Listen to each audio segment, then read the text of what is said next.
Welcome to Get Big Out Loud Radio, where we explore living the complex, funny, and beautiful ride of life with me, Kari Knutson, and Dr. Pat on TransformationTalkRadio.com. Are your thoughts keeping you small? Are you ready to get big? I will offer you ideas to transform what you are thinking into conscious action. Explore what is keeping you small and how to shift your behaviors in order to get big. Learn what is possible for you. Get ready to get big and live life out loud starting now. Hey, everybody. Yes, you're listening to Get Big Out Loud with the most incredible Kari Knutson. This is about living the complex, funny, and beautiful ride of life. And today, if you're like Kari and I, you're sitting here and you're saying, did I bite off more than I could chew for this year? Now, why do we say that? Because I even think there's like a day in January that's called something like drop your New Year's what is it called? Quitter's Day. The second Friday in January. So just will have passed by the time this gets aired. That it's called Quitter's Day. And you can look it up. And it's the day that most people will quit their resolutions. And so this is what we're talking about. Today's show is called Baby Steps. But let's talk about that. You know, in the scheme of things, when we're looking at baby steps, right? And the new year has always been this very symbolic, fresh slate, all of that, right? I'm profoundly struck this year by how many people are bringing over the sludge from 2024, especially in relationships. As a matter of fact, I'm working with two people right now. And, you know, I attempted to get to the point where I said, it's a new year, it's a fresh start. And yet we can't seem to wrap our minds around it. And it seems like we came into 2025 and we got the loftiest goals. Did you know? You ready? Tell me. Okay. What do you think the top sustainable goal so far reported for 2025 is? It's a really weird one. It's such a downer. I'll tell you what it is. Don't guess. Opening your mail when you first get it. Yeah. Sorting the mail right away. Oh my God. I can't even do that. Folding the laundry. Oh my God. No, Linda. I got Linda. Brushing your teeth every night. Oh, I do that. But folding the laundry, I cannot stand to do laundry. Linda loves laundry, so she's staying here with me. So my laundry is always nice and perfectly folded. I get to do the cooking. It is divorce, what they call gray divorce.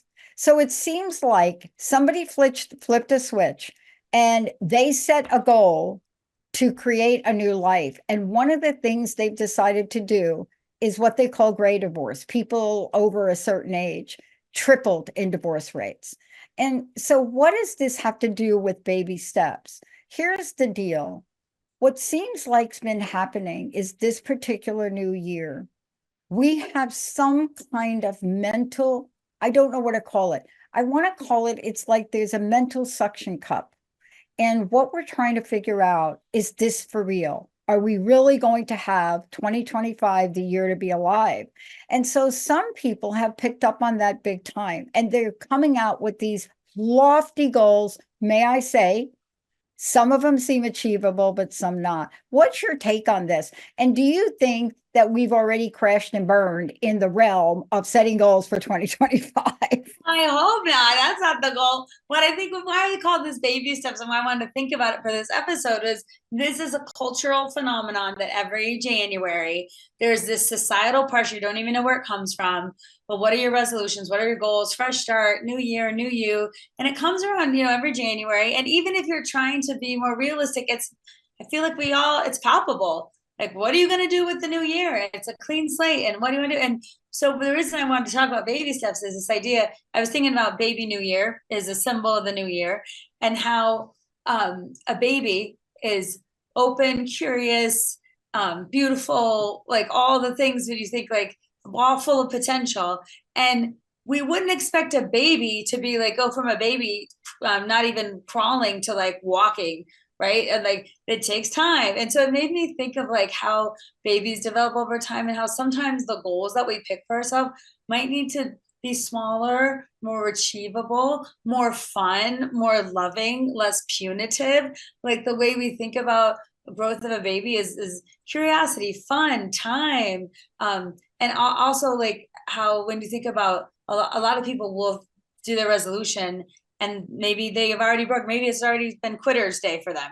And then it's all or nothing. It wasn't like, oh, that day I didn't do what I thought I was going to do. But on my journey, I'm doing more times I've achieved than I haven't, or I'm on my way. So the whole idea of like baby steps is like, can we think about January maybe in a softer, gentler way, and maybe less of an all or nothing kind of thinking about resolutions. And also maybe some of us made a resolution, I don't know, back in March, and it's just continuing, right? Like, so you could make your resolution anytime, and it's not too late to change or do something, but you also might be working on things from before, and then to come up with something new or fresh, or to wake up like, today's my new day. It very rarely is that sustainable. And we know that, but we kind of buy into it. And so then we have all these feelings of motivation and then desperation and then sadness. And I get the cycle is kind of overwhelming, especially since most of us just survived December. And I don't know about you, but like kind of tired. Yeah. Carrie's like, kind of tired. Kind of tired is right. You know what I find about the excitement of this? Tell me if this is true in what connect the dots here for people. I felt this December and this Christmas, I really went out. I hadn't decorated the outside of my house in 30 years, right? Circumstantial really prevented it. But this year, I got the blow up inflatable thing out there. I got two of them. One looks like an SUV, the other is Santa in an airplane. Then I got the lights out there. And I went an extra step in December. And I think a lot of people did, Kari. I think a lot of people took 1, 2, 3, 4, 5 steps. And now here's January. And we're coming into this year, and for some strange reason, we're allowing ourselves to dream again. Do you know what I mean? Yeah, I think that the ramp up to the holiday season, however you celebrate, again, is very palpable, and a lot of people do want to celebrate and time for families and time to be together, and then there's all these expectations for the holidays, and some people really enjoy doing that, and it's people are off their schedules, there's more vacation, and it just feels different. And so I do think like a lot of people, like I even know now still in Colorado, where the tradition is you keep your lights up through the stock show, which is in January. And so a lot of people's lights are still up, and that's something to do to like, keep it going, in January. But I do think people like ramp up in December, and then in addition, then we're supposed to keep ramped up in January. And that's why I wanted just like an invitation to say, like, can we just talk a little bit about like how realistic that is, given what you may have just been through, making a holly jolly situation for yourself, for your family. Maybe you traveled, maybe you didn't, maybe it was stressful, maybe it wasn't, but whatever happened, December is a lot to ask for most people, one way or another. And so that's what I wanted to think about when I was coming into January. I was like, how motivated am I to like, once I get through it? And that's why I really do think it's good for us to reflect on our own situation. Again, culturally, it's all around us, and it's hard to put a finger like, who's pressuring me or why did I do it? So that's why I think it's an invitation to step into yourself and be like, I see the societal kind of roles and rules that we follow and what we're supposed to do. And then where am I in this whole thing? Like, do I need just to like give myself a break for getting through December and like slowly enter my January with a little more reflection? Or some of us are super motivated, like January's here, I want a fresh start. So can those people be that way and be okay too? Like, I mean, it's just more of an invitation to make this less of a social, societal kind of pressure and more of an internal, like what's going on for me right now? And I love your question for this episode. Why do we have to start in January? So you just answered it, right? And it is a great question. Why? So what do you think about the idea? So for me, I started to look at some personal goals before January, right? Because they were right up in my face. But when January came, and we're in January, I started to think about setting business goals. Now, if you're not an entrepreneur, you're a career person. You can you don't have to have your own business to start to look at different things. But it was easier for me to look at career, to look at this, to look at that, in January, then to literally look at the plan. And Jessica was so cute, right? We were there talking the other day. Jessica's like, and we're talking about, we want to get, I have exercise equipment. I was talking about how I set my exercise equipment up. And so we were talking about, why don't we go join the gym? Right. And so it was a great conversation to have, but we didn't even get to the gym yet. So you see what I mean? There are just some things that feel naturally to do in January, and other things they're like, maybe that'll just go away and I don't have to think about the gym anymore. Right. Well, because that's the opposite true. We should join a gym. We should work out. And then everyone's like, lose weight, work out, eat healthy, as always. And then like, if you don't attach some true motivation to that, it's again, just something to say. And it's also, I think, important to recognize that some of us, the timing just wasn't right to plan our year out before January and show up at the stroke of midnight. Like, here's my business planner. Here's my new resolutions, or here's when I'm ready to go. Sometimes we need for January to make our plan. And I do think it's a great kind of, again, invitation to make, what would you like to be doing in the new year? How would it be? But the pressure, like I felt a strange pressure. I was supposed to do some business planning at the end of November. And Yeah. I was going to do that. And I got sick and I lost my voice. And I was supposed to do this like business retreat, and it's going to be like an all day and talking. I could talk. I had completely lost my voice. And I had done all this planning, but it was supposed to be in a group and it was supposed to be this great thing. And I couldn't do it. And then I was like, part of me was like, well, I guess I can't plan for next year then. And I was like, except for you can, just not this weekend. You can still, but I noticed my all or nothing thinking show up. Been like, well, if I can't do my leadership retreat this weekend and talk my business goals, I guess I can't do it. And the funny thing is I rescheduled that for myself next weekend. And I'm even more prepared now and more excited about doing it than I did when I was at the beginning of December trying to be ready for January. But I just noticed in myself my kind of all or nothing thinking, or I have to be ready by January out of the gate, January 2nd, to do something. And so that's why I wanted to talk about this in the podcast. Yeah. I wonder if other people are feeling that kind of pressure, or if they didn't do it at the right timeline, like get yourself ready for January and then January just hit the ground running. Have you already given up on the fact that like, well, you might have some goals, you might have some ideas you want to do. You can still utilize this time.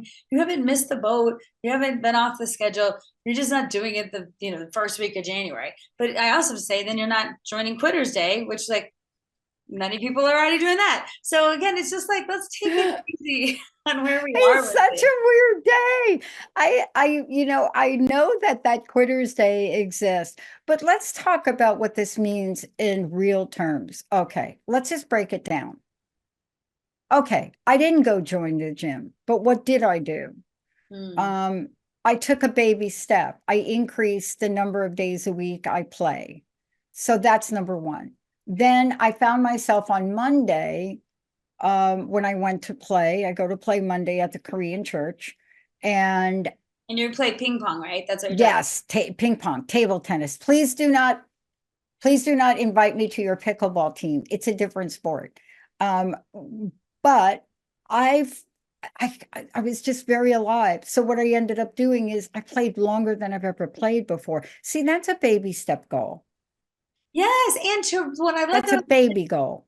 The goal, the idea is like, can you recognize it as part of the bigger journey? Because again, sometimes we're like, if I didn't achieve it 100% all the way, then I didn't do anything. And a lot of times with baby steps, it's like, instead of what didn't I do, looking at what you did do.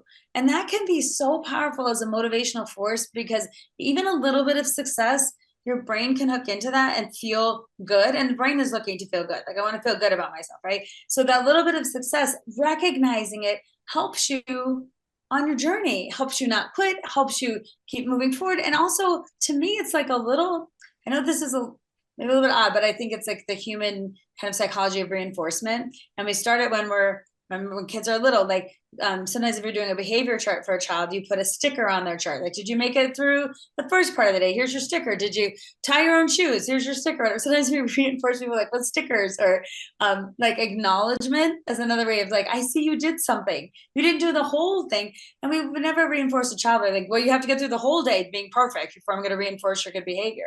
And so as adults, I call this, I want a sticker for my sticker chart moment, where like, I want to acknowledge when I've done something, even if it's tiny, because my brain can hook into that success.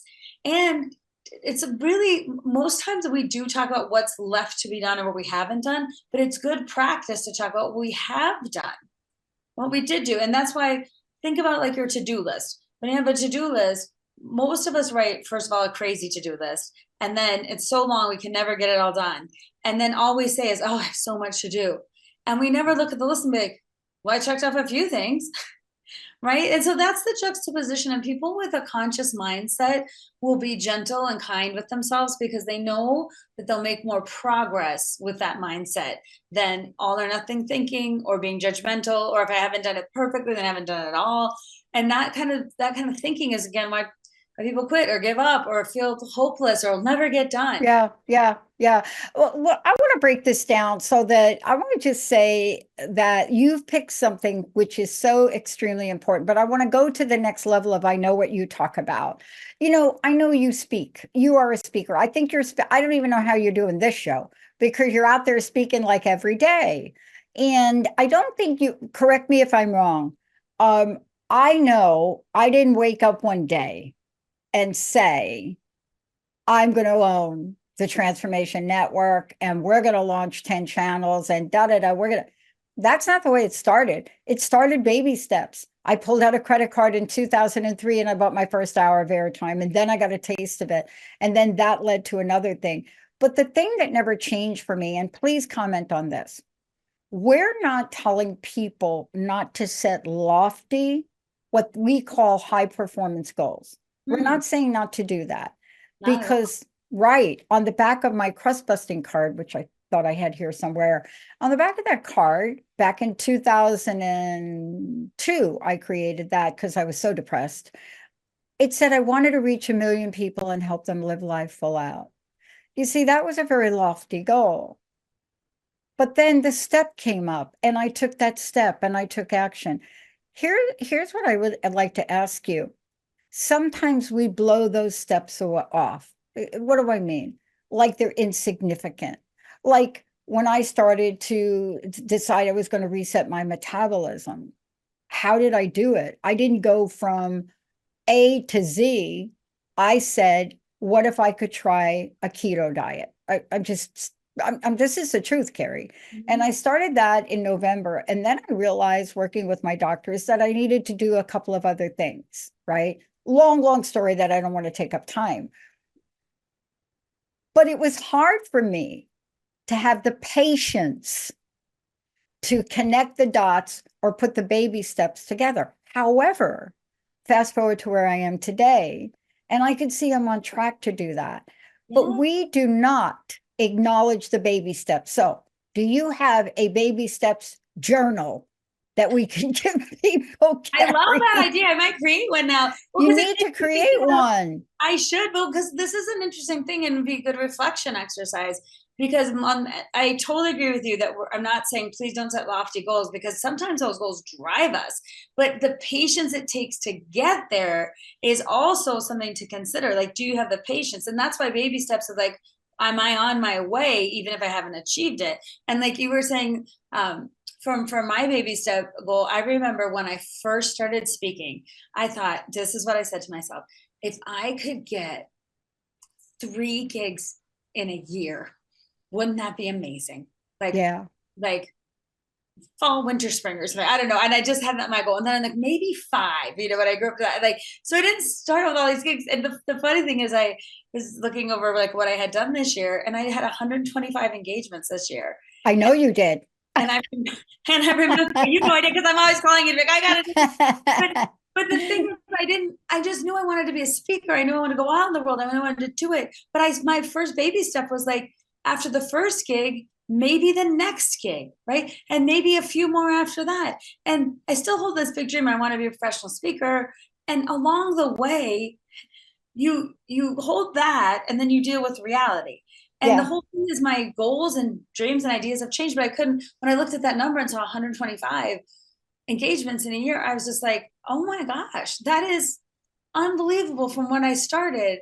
And I don't even think I could have made that goal. When I started, I was like, I just want to be a professional speaker and let's see how this goes. But along the way, too, when you think about baby steps, it can easily to like look back and almost not recognize how hard you had to work to do it, especially if you're further along on the journey. So sometimes I think it's good to look back and see the kind of grit you have, the kind of thoughtfulness you put into it, see what you learned along the way that helped you, and like recognize that, because all we're doing, I feel like, is collecting lessons at one level that will serve us at the next level and will serve us at the next, if we're thoughtful enough to go back and reach for that. And I call that mining for gold. When you know things that are true for you and you take some time to reflect and ask and think about and reflect, that's pure gold.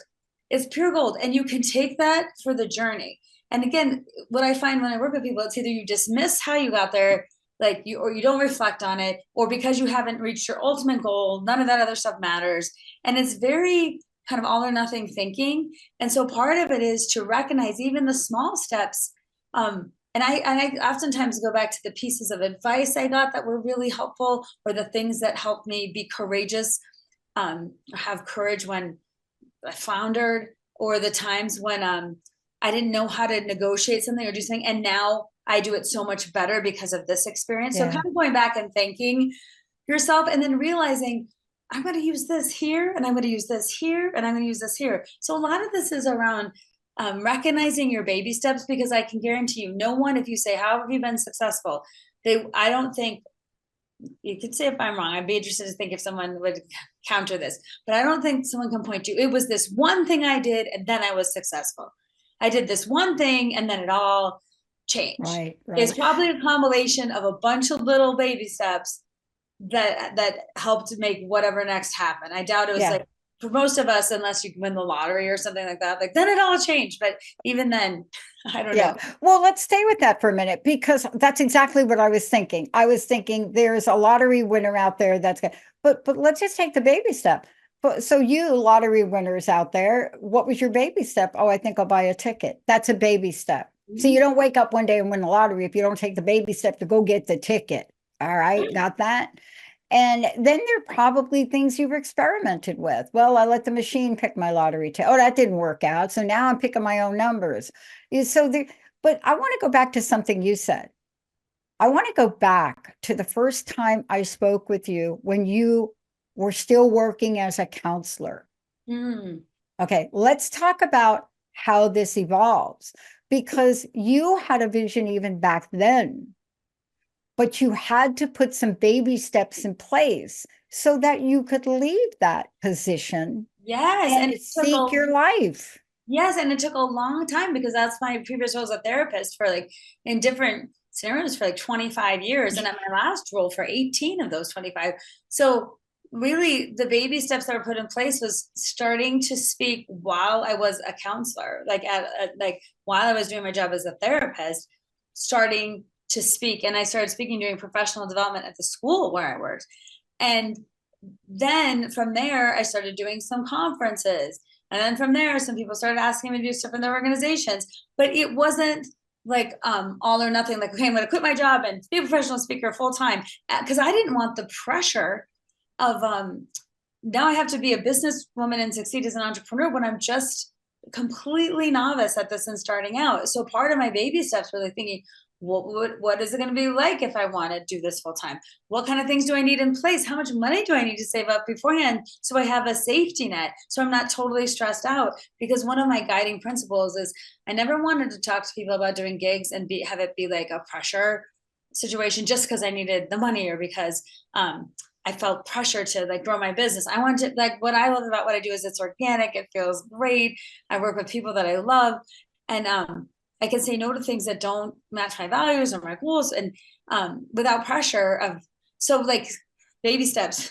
How much money do I need in the bank to save up? How much time is it going to take to save that money? Right. And then also taking baby steps towards, oh, let me try this kind of gig. Oh, let me try this kind of topic. Oh, let me develop my material a little bit more. And the interesting thing is that I had planned to leave right before the pandemic. I had my whole plan to go. And then the pandemic came, and I decided to stay being a therapist. And honestly, that was the best, I think, most productive 2 years of work. I'm so proud of the work that I did there, and I'm so glad that I stayed. So part of my baby steps was like, oh, I have this plan to launch my business. And then here's the pandemic, and I'm needed in other places. And also the speaking world was shutting down too. So like sometimes the timing of our dreams. And the thing about being patient through those 2 years, I felt really ready after those 2 years then to say, I've done the legwork. I've had my baby steps. I've met some of my financial goals. I've also learned enough to help me feel confident in making this next step. But it was a huge process of baby steps. Even thinking I've only known myself as a therapist. Sometimes we call ourselves like, I'm a therapist. And then like, is professional speaker a real job? And so even wrapping my head around saying, I'm a professional speaker. And one of my baby steps to do that was, I used to say, if someone said, what do you do? I said, I am a therapist who speaks sometimes. That's what I used to say. I speak sometimes. Then I started saying, I'm a therapist who is also a speaker. And then I challenged myself to say, the next person who asks you, you're going to say, I'm a professional speaker and a therapist. You're going to lead with that. Yeah. And I remember the first time someone asked me at the airport what I did. I'm like, here's my chance. I'm going to do it now. And I kind of thought the sky was going to fall open. So it's like, where's your degree? Like, you know, and then what the best thing was is the person who asked me then was like, oh, that sounds interesting. What do you speak about? And that was my moment where I switched. But see how many baby steps led up to that moment where then I feel no problem now saying I'm a professional speaker and a therapist. Exactly. And you know, when we come back from break, we're going to talk about this because there are things that are successful for change and we're going to go over them. And I want to say one of the things that will cut into your goals, intentions, dreams. There's nothing that cuts into them faster than sharing them with somebody that poo-poos them. So I don't know at what point in time I stopped saying I am a talk radio host. I don't know when I stopped saying that, or I am a podcast host, because I started to get, well, everybody's a podcast host. And it was the fact that I hadn't stepped into the role, my purpose. I hadn't quite been there yet. And I didn't know how to describe, you know, who I was and what I do. And on paper, your coaches look at you and say, well, Pat, you're the CEO of a very successful motivational and media company. Why can't you say that? And I looked at one of my coaches recently. So I'm just true confessions. And I said, really? Let's take a short break. When we come back, do you know yourself and do you know what you want to become? Do you know the change that you want to make? Do you have that in a way that allows you for short-term successes? Do you allow yourself to take the baby step journey, but don't lose sight of a milestone? When we come back, Kari Knutson's going to walk us through when people are successful at change. Kari, before we go to break, how do we find out about you and how do we book you as a speaker and coach? Yes, you go to knutsonspeaks.com. It's KNUTSON speaks.com. And all my information is there regarding my presentations that I have now, the coaching work that I do, my one-woman show that I have around storytelling, and all the things that encompass Knutson Speaks you can find on my website. All right, so get ready, everybody, to do the change. We're going to take a short break. We'll be right back.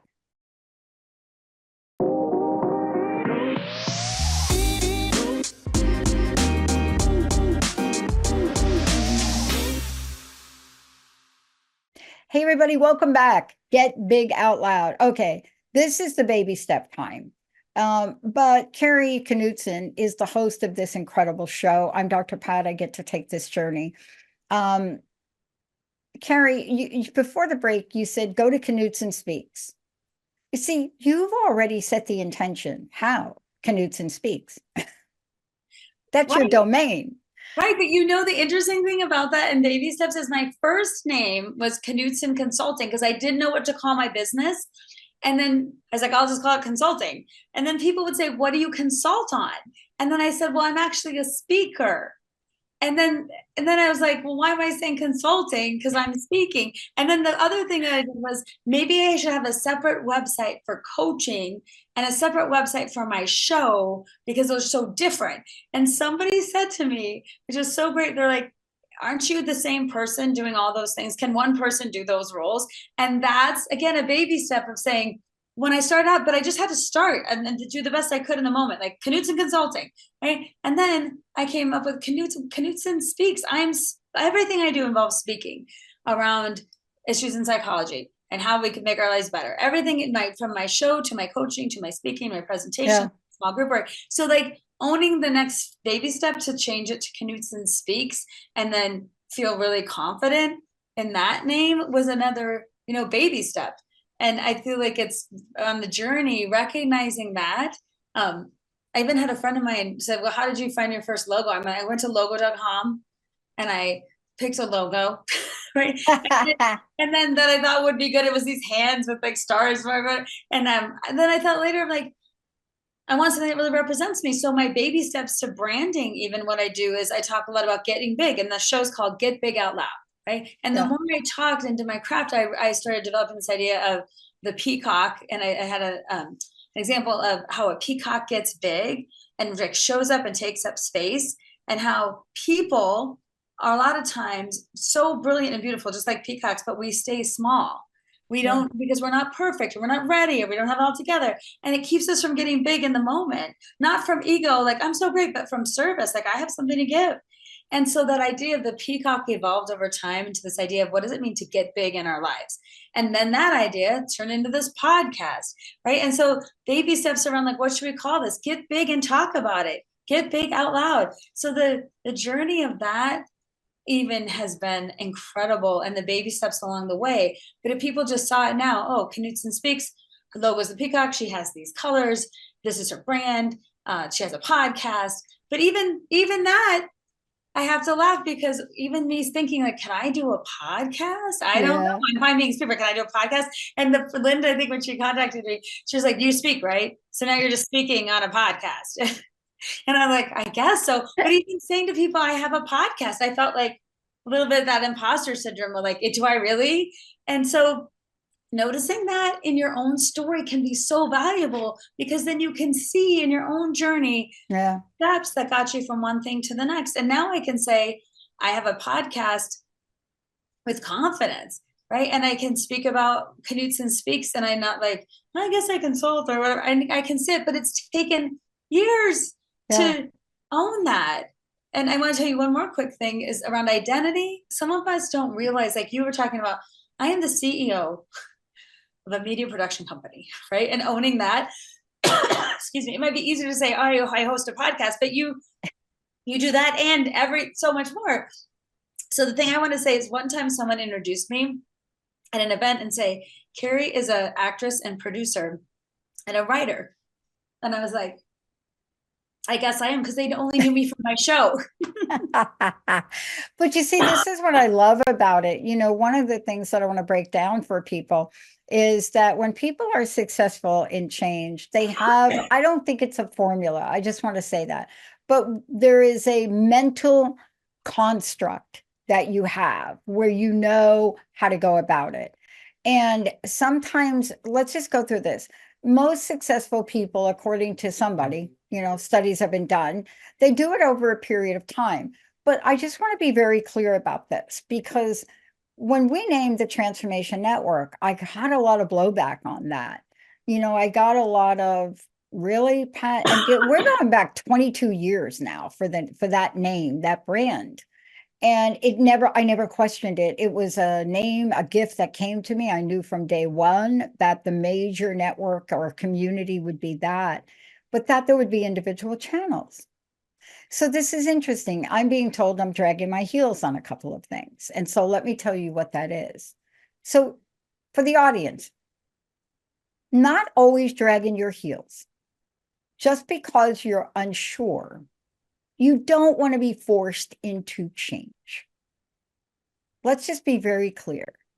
Change is something, right, Well, I Kari? think, yeah, keep going with that, because I want to say, I think you're bringing up a really good point about like being forced into change because of like some preconceived notion of what you should be doing, or a certain time, or like January, make all the changes in January, or we have this business meeting, it has to be made today, make this decision. So keep talking about that, because I think that's But this is what it is. And so pandemic came, I decided to get 2 new knees and revamp all our technology.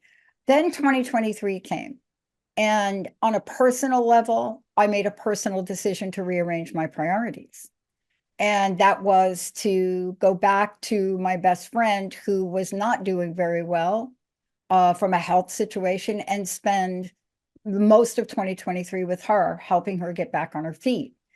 And that was a priority. Did the business fail? No. We still were unsure in 2023 that the pandemic was over. I just want to do a news flash for everybody out there. Hello. You were in 2023, you were still thinking, should I wear my mask? Okay, so let's just be very clear. And then 2024 came, and that's when things kicked in. But I still didn't launch the network. And people said, why? So here's why. And I want to ask you this, Kari, how do we allow for change and innovation? And what I mean by that is that time that I stepped back, so many things changed. In 2019, we came up with the idea to create AI for the soul. AI had not been discovered yet. I get teased about it all the time.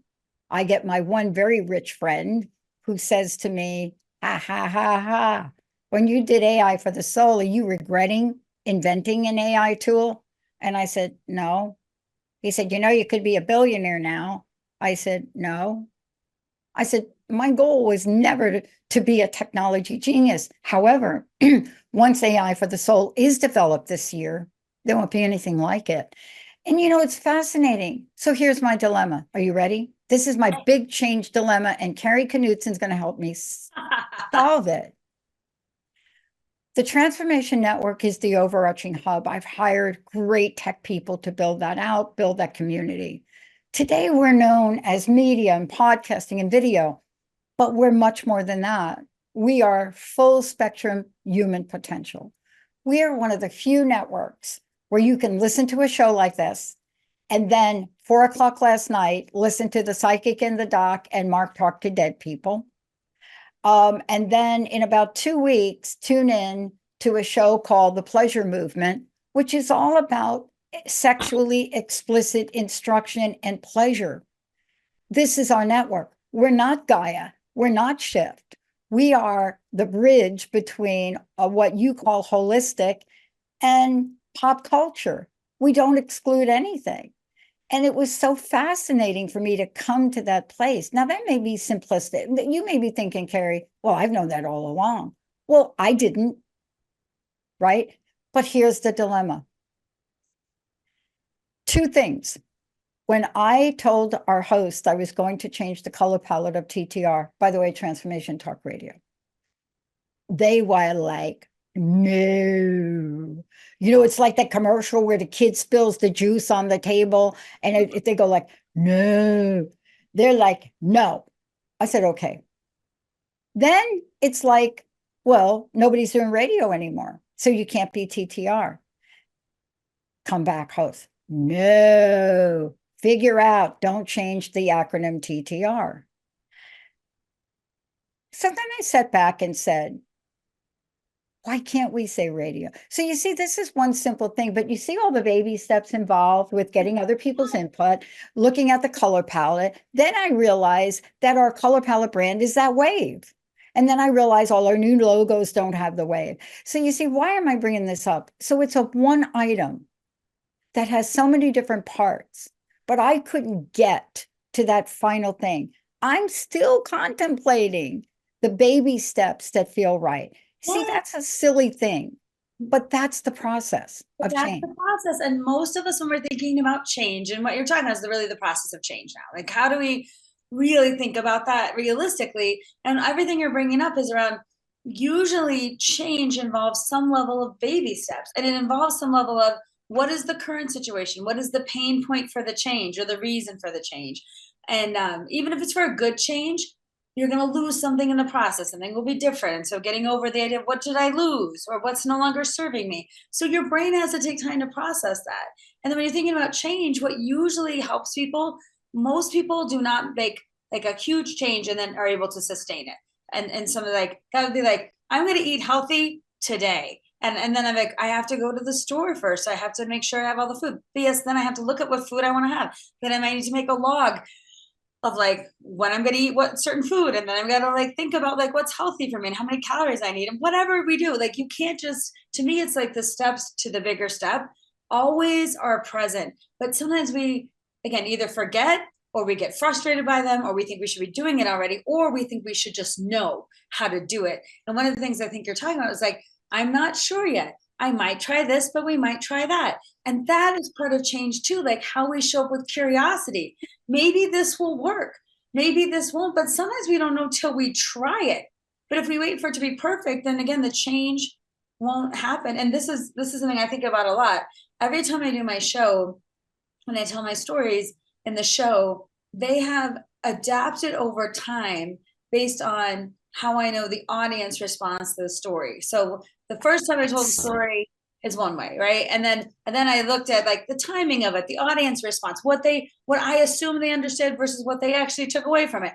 And then I tweaked some of those over the years to be more effective because I've been telling the stories. Same with my speaking. I have my very first PowerPoint on emotional intelligence up on my hard drive, because sometimes I like to look at it and sometimes I hate to look at it because it's horrible.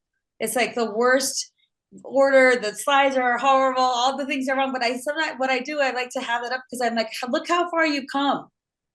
Look how far, this is totally unacceptable to you now, but this got you started. So say thank you, because this gave you the opportunity to do this, which gave you the opportunity to try this. And again, when we're thinking about baby steps, recognizing it, like sometimes what I think is helpful is not to do the thing you're working on, but to pick something else in your life that you have are far enough along the way that you can go back and mine for that gold of what did I do to get from here to here to here? Something that's less emotional than the thing you're working on right now.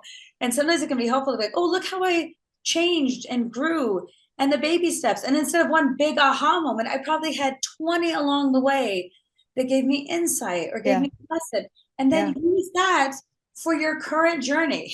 Use knowledge to be like, okay, now I'm going to apply some of that learning to where I am now. And if the biggest thing you take away is, oh, it's going to take some time. Oh, I have to be patient. Oh, curiosity is really going to help me. I'll probably do some things that aren't going to be totally successful, but might lead me towards something that will be.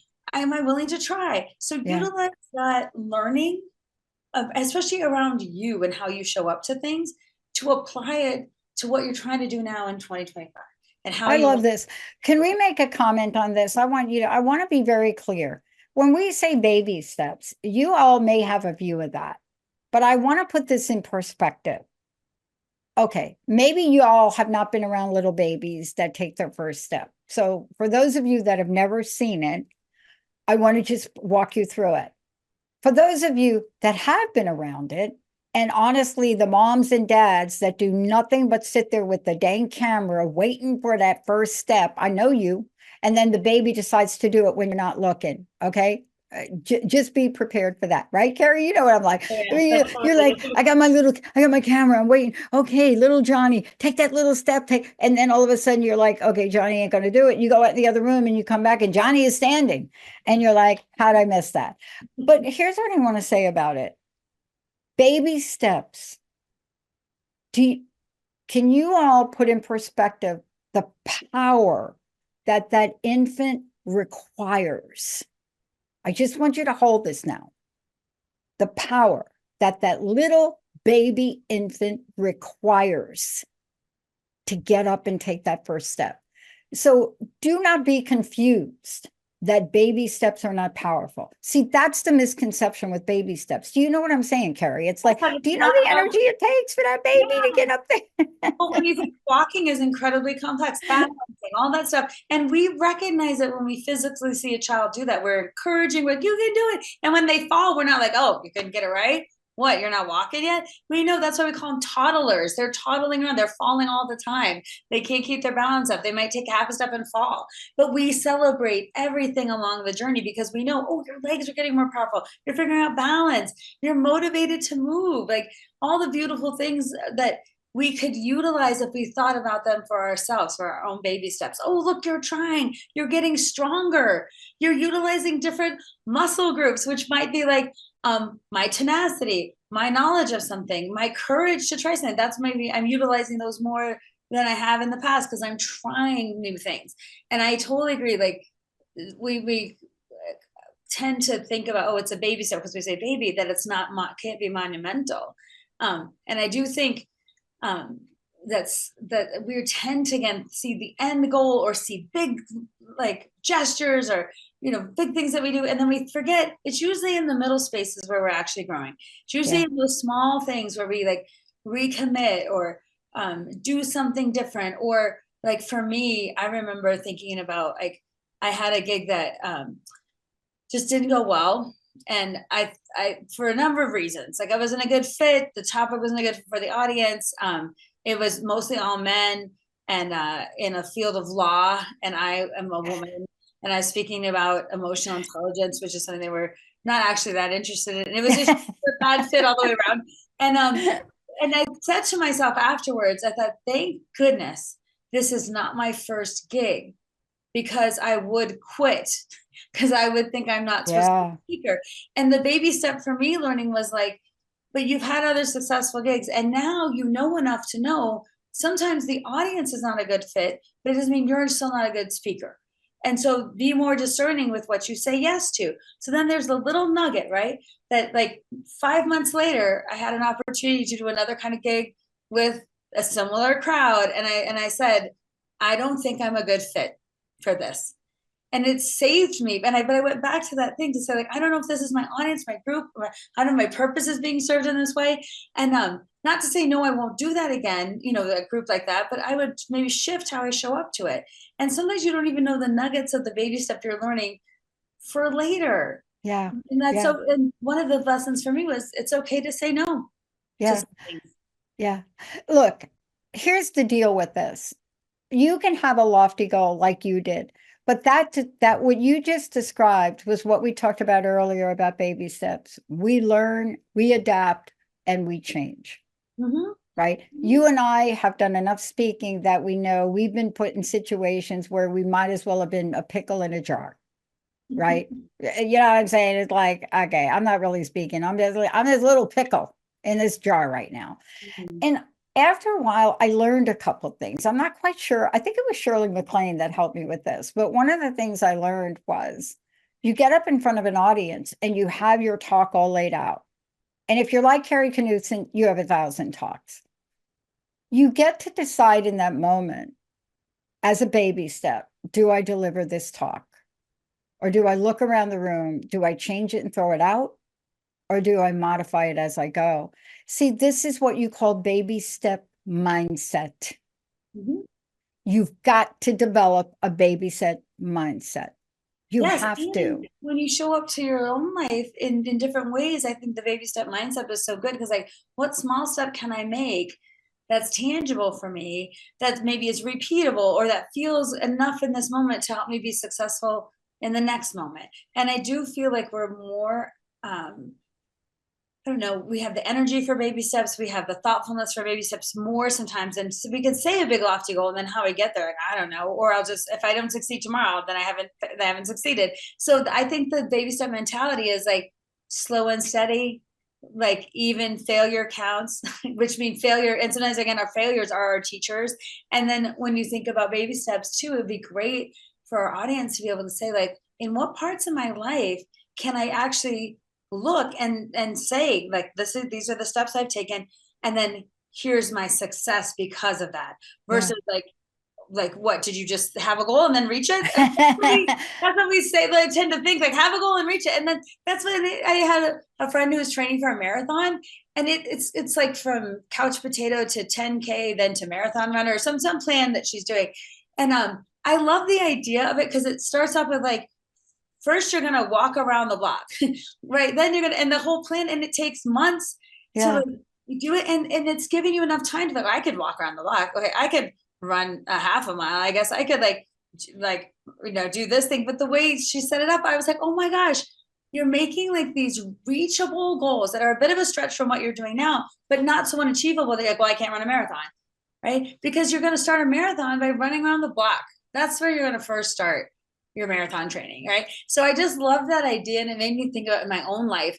Sometimes I have to really think about the baby steps, because sometimes I'm like, I want to run the marathon tomorrow. I'm like, you're not ready. You got a bunch of stuff to do beforehand. Calm down, right? Like, but like, and then what do I know that's true for me that helps is like how I utilize my babies and what have I learned? And then I always say to myself, what's the next thing? But I say just one thing. When I have it, even when I swipe open my phone, it says just one thing. Just one thing. I have all these things going on, and I have to tell myself, Kari, just one thing. And what's the next one thing that will help you? Listen, in addiction and recovery, for those of you out there, in addiction and recovery, when a person walks in off the street and says, I want to stop drinking, you don't say, don't drink for the rest of your life. Okay, yes, that's the idea. But you don't say to a new person walking there, what you say is, you've already taken that step. Come on in the meeting. You don't even have to be sober, right? Come on in, sit down. That's a first step. Mm-hmm. See, we talk about that often in recovery. Now, what do you have to do to maintain sobriety are 1,000 baby steps. But what you're talking about is so important to recognize in our lives, because these baby steps, if you don't record them and monitor how much progress you're making, that's when you go to quitting day. Mm-hmm. That's when you go to quitting day. Yes. And a lot of us give up just because it got a little hard, just because it was frustrating, or it didn't happen fast enough. And part of us is thinking, has anything in life really happened fast enough or on a time schedule? But again, that's learning from your past to be like, maybe it's just today. And maybe I just don't quit today. Even if today felt bad, or I felt like I messed up, or I didn't achieve it, maybe don't quit today, right? Like, don't quit. Don't quit. And that whole idea was like, can you acknowledge your steps along the way? Yeah. And part of that is your mindset towards your inevitable success is, I might not have achieved everything today, or this moment didn't feel great, or I need to make a different decision next time. But the good thing is, there's show up to the next time, right? But if you quit, you never have a chance to go on the journey. And so many times with our all or nothing thinking, or like, I have a goal, I'm going to succeed. No one ever does that. It's not realistic. And so the goal of this talk today is like, let's set ourselves up for success. Yeah. Let's set ourselves for the smallest thing we can do with purpose and integrity and thoughtfulness, and hold on to that. So then you can take the next baby step, and then you can take the next, and then pretty soon you look back and be like, oh, dang, look at me. Look how far I've come.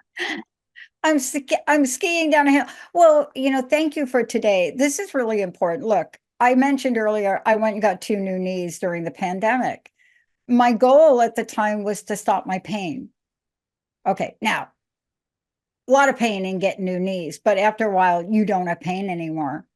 But then it's like my brain had to be rewired to understand I don't have those knees. And it's taken me 2 years now for my knees. So the other night I'm playing and Linda's there, and I walk over to Linda and I said, do you know what I did? You know what I just, no kid, she said, what do you mean? I'm watching you play. And I said, did you see me run? Did you see me run? She said, no, I didn't see you run. I said, I wasn't running when I was playing, but did you see me run to go get the ball, the runaway ball? Did you see me run? Oh. Now, what does that mean? Baby steps got me there, to the point where I didn't even think about not running.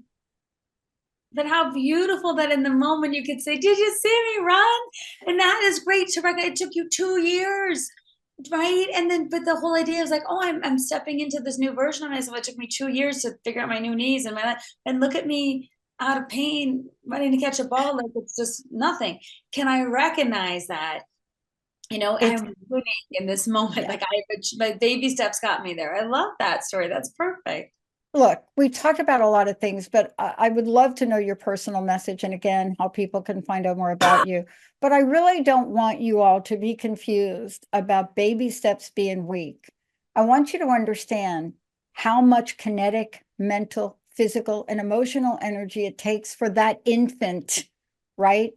Especially when they pull themselves up by themselves. The power and force in what they do based on that sheer determination that they have not been able to verbalize yet.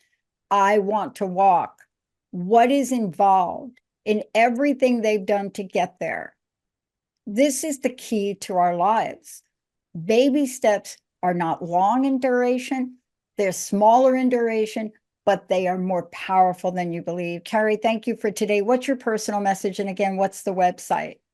You can find me at Knutson Speaks, not Knutson Consulting. So I'm not consulting, speaking.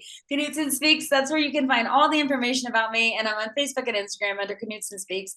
And my message, the closing message for today, you summarized it so well.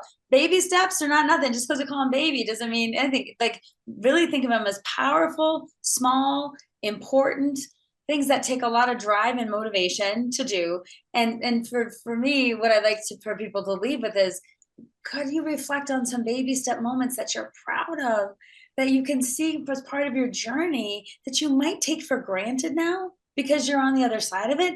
And then just take a moment to reflect, especially as we're into this new year where there's a lot of pressure. Did you achieve it yet? Did you do it yet? It's like, no, it might take me some time, but I'm on my way. And I know because of my past success, I'm going to be successful this time. And I know some things that I've done that will help me. And I'm not going to, I was going to say poo-poo my baby steps, but yeah, that's the best way to say it. I'm not going to just say it's nothing. I'm going to acknowledge every effort towards my success. And I'm going to recognize that because I know it's helping me on my journey. Thank you so much for today. And I want to say to all of you out there, if you're thinking you've already thrown the towel in, don't even look at this quitting day. I want to tell you, you're going to get another chance because this is the year of the snake. In the Chinese zodiac, this is the year of the snake, and it's not what you think. And that's January 29th. So don't be surprised if you feel like a ping pong ball for this month. I wanted to, but I can't. I wanted to, but I'm not. I wanted to. Give yourself 1,000-second chances this year and listen to what Kari Knutson said. Give yourself 1,000. Right, Kari? Right. You got it, Dr. Pat. And here's to the year of the snake and the fact that you can start anytime. You can start on a Tuesday at 11 o'clock if the mood strikes you. And you can also wait a little longer if you're not quite ready yet. And don't forget, you too can go from being totally illiterate to the CEO of a media company. How do I know? You're looking at it. We'll see you next time.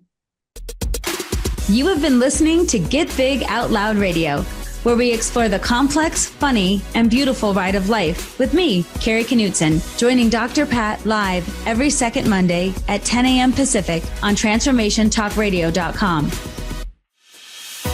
I will help you to know which thoughts are keeping you small in order for you to get big. Get big and live your life out loud. For more information, visit KnutsonSpeaks.com.